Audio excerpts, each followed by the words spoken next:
Le moderne est dangereux parce qu'il fabrique des fainéants, des gens qui courent après les choses de ce monde, pas des hommes et des femmes qui payent les prix de chercher Dieu et que Dieu visite et il pétrit en eux de dons spirituels. Ils ont des visions célestes, ils ont des prophéties, ils ont des dons de miracles. Il y a moins de consécration.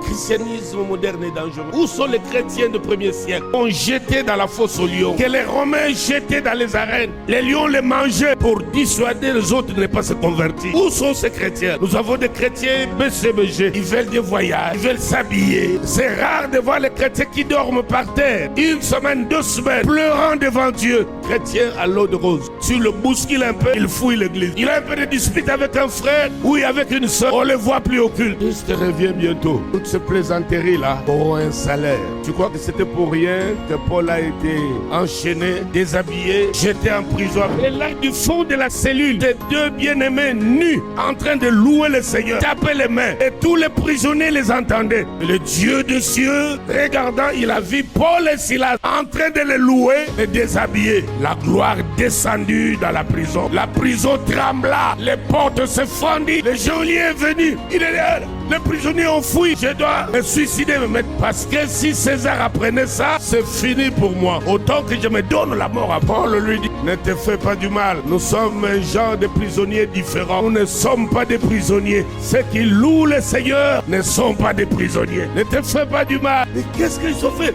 Alors la fameuse phrase, crois au Seigneur Jésus, sera sauvé toi et ta femme. C'est ce jour-là que le monsieur a entendu une telle parole pour la première fois.